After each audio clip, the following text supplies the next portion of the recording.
Hi guys, एक नई video में फिर से आपका बहुत बहुत स्वागत है। दोस्तों, आज की वीडियो हम पढ़ने वाले हैं प्रेजेंट परफेक्ट टेंस। जब हमने टेंस को स्टार्ट किया था तो हमने डिटेल में सभी का इंट्रोडक्शन बताया हुआ था। तो इस वीडियो में केवल प्रेजेंट परफेक्ट टेंस के बारे में पढ़ने वाले हैं। सबसे पहले हम जानेंगे पहचान, कि हम पहचानेंगे कैसे हैं। तो देखिएगा, जिस वाक्य के अंत में, तो वाक्य के अंत में कौन से वर्ड आएंगे? वाक्य के अंत में चुका है, चुका है, चुकी है, चुकी है, या फिर चुके हैं, चुके हैं, या फिर या है, ई है, या फिर ए है, या फिर इसके अलावा आते हैं हमारे पास जैसे लिया है या फिर दिया है इत्यादि शब्द आते हैं। लिया है आदि शब्द आते हैं, आदि शब्द आते हैं। तो इसका परिभाषा यही हुई, ध्यान से देखिएगा, कि ऐसे वाक्य जिनके अंत में चुका है, चुकी है, चुके हैं, या फिर आ है, ई है, ए है, या फिर लिया है आदि शब्द आते हैं, तो ऐसे ही टेंस को हम बोलते हैं प्रेजेंट परफेक्ट टेंस।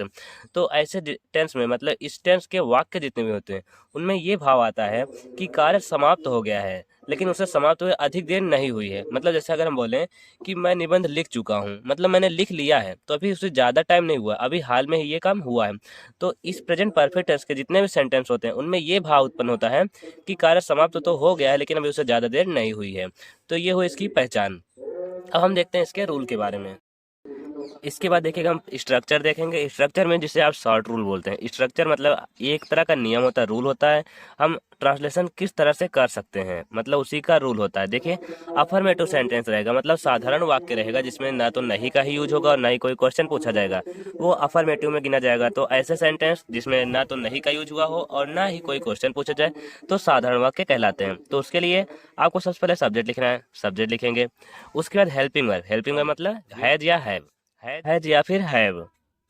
तो हमने आपको बताया सिंगुलर नंबर जब हमारा सिंगुलर सब्जेक्ट होगा तो हैज यूज करना है, प्लूरल होगा तो हैव यूज करना है। उसके बाद जो होगा इसमें यही ध्यान देना कि वर्ब का हमेशा आपको थर्ड फॉर्म यूज करना है। आपको वर्ब अच्छी तरह से याद होना चाहिए। जैसे गो मीन्स होता है जाना, सेकंड फॉर्म होगा वेंट और थर्ड फॉर्म गॉन, तो आपको हमेशा थर्ड फॉर्म ही यूज करना है।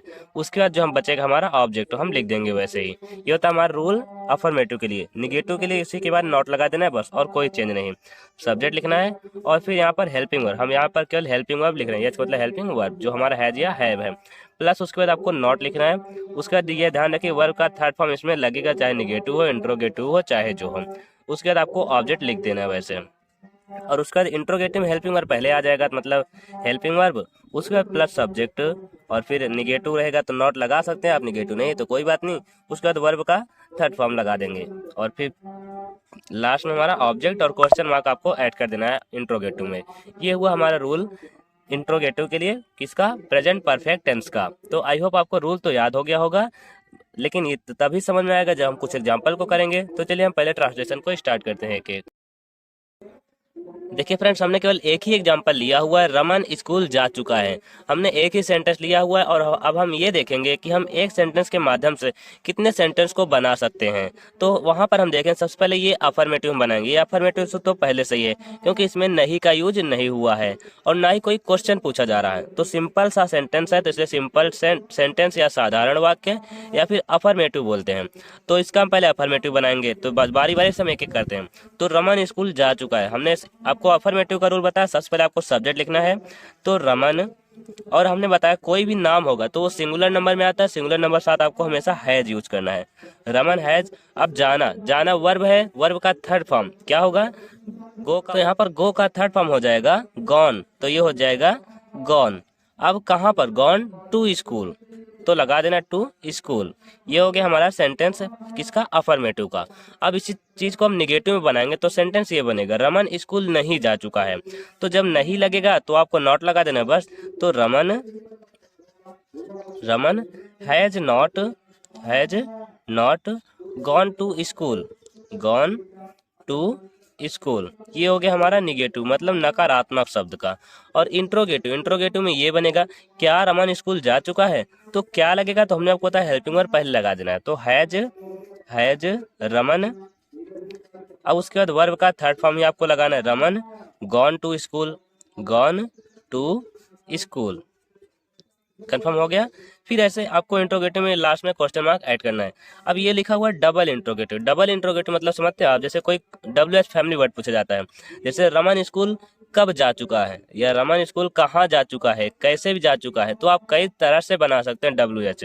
तो अब हम यहाँ पर ऐड करने हैं रमन स्कूल कब जा चुका है, तो कब गया रमन, तो इस तरह से ही बना सकते हैं रमन स्कूल कब गया है। कब चुका है या गया है बात एक ही होगी, रमन स्कूल कब गया है। तो कब की इंग्लिश पहले लिखनी है व्हेन, उसके बाद हेल्पिंग और आपको लिखनी है, रमन साथ हैज ही लगेगा, व्हेन हैज, उसके बाद subject Raman, when has Raman, verb का थर्ड फॉर्म लगाना है, गो का third form gone, gone to school. ये हो गया हमारा सेंटेंस किसका, डबल इंट्रोगेटिव। लास्ट में आपको क्वेश्चन मार्क लगा देना है। और सेम ऐसे ही इंट्रोगेटिव प्लस निगेटिव, मतलब इसी में अगर निगेटिव भी ऐड हो जाएगा तो क्या रमन स्कूल नहीं जा चुका है, तो क्या रमन स्कूल नहीं जा चुका है, या फिर आप कोई डबल इंट्रोगेटिव प्लस निगेटिव भी बना सकते हैं, एक और तरह से बना सकते हैं। तो हम अभी यहाँ पर हैज रमन और आगे वाला करने हैं, हैज फिर रमन, मतलब क्या रमन स्कूल नहीं जा चुका है, हैज रमन, या फिर not gone to school, gone to school. तो ये हो गया हमारा सेंटेंस। जैसे इसे आप ऐसे बोल सकते हैं, क्या रमन स्कूल नहीं गया है, ऐसा बोलते हैं आप अपने डेली लाइफ में, क्या रमन स्कूल नहीं गया, वो उसने नहीं पढ़ा है। तो ऐसे सेंटेंस को ही प्रेजेंट परफेक्ट टेंस कहते हैं। तो हमारे हिसाब से अब आपको समझ में आ चुका होगा और आप अब कर भी सकते हैं। तो चलिए हम एक्सरसाइज को करवाते हैं जिससे आपके सभी डाउट्स क्लियर हो जाएं। तो फ्रेंड्स ध्यान से देखिएगा, एक्सरसाइज में हमारा पहला सेंटेंस है, हमने काम समाप्त कर लिया है। तो हमने सब्जेक्ट है, समाप्त करना वर्ब है, और काम ऑब्जेक्ट है। तो रूल के हिसाब से हमें सबसे पहले सब्जेक्ट लिखना है। तो वी प्लूरल है तो हैव लिखना है, we have finished the work. अगला देखिए, तुम निबंध लिख चुके हो, तो ये हो जाएगा you have written an essay. अगला देखिए, वे सो गए हैं, ये तो बहुत ही सिंपल है, दे हैव स्लेप्ट। अगला है, ये लड़के स्नान कर चुके हैं, तो हो जाएगा दीज बॉयज हैव बाथड, या फिर द बॉयज भी लिख सकते हैं, द बॉयज हैव बाथड। ऐसे सेम निगेटिव का देखिएगा, रेलगाड़ी अभी तक नहीं आई है, the train has not come yet, YET, yet मतलब होता है अभी तक। तो अगला देखिए, सूर्य नहीं छिपा है, the sun has not set. अगला देखिए, जैसे आप कभी नहीं पूछा जाता है, कभी नहीं आता है, जैसे हमने अंडे कभी नहीं खाए हैं, तो we have never eaten eggs. याद रखिएगा, जब कभी नहीं आता है तो नॉट की जगह नेवर यूज किया जाता है, और फिर वहां पर हैव लगाकर वही नेवर कर देता है, फिर आगे का रूल वही है। तो we have never eaten food, अगर हमारा सब्जेक्ट सिंगुलर होगा तो हैज लगाना है, और प्लूरल होगा तो हैव लगाना है। अगला देखिएगा, मैंने निबंध नहीं लिखा है, तो हो जाएगा English I have not written an essay. अगला देखिएगा, उसने अपनी पुस्तक नहीं पढ़ी है, तो he has not read his book. अगला देखिएगा, निगेटिव का ही अभी कर रहे हैं हम, तो जैसे उसने घोड़ा नहीं बेचा है, तो he has not sold the horse. ऐसा ही देखिए, मैंने तुम्हारा पत्र नहीं पढ़ा है, I have not read your letter. Interrogative में ऐसे ही, क्या उसने अपनी गाय बेच दी है, has he sold his cow. Confirm आ रहा है आपको। चपरासी कहाँ गया है, where has the peon gone, where has the peon gone. अगला है, उन्होंने आज क्या खाया है, what have they eaten today, उन्होंने आज क्या खाया है, what have they eaten today. अगला है, लड़का कहाँ भाग गया है, where has the boy run away. तो उम्मीद है कि आप सबको समझ आया जरूर होगा। आज की वीडियो को यहीं पर समाप्त किया जाए।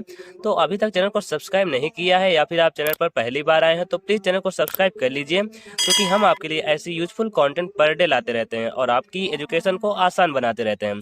तो आज हमने पढ़ा प्रेजेंट परफेक्ट टेंस, कल की वीडियो में हम पढ़ेंगे पास्ट परफेक्ट टेंस, वो भी पूरा डिटेल में।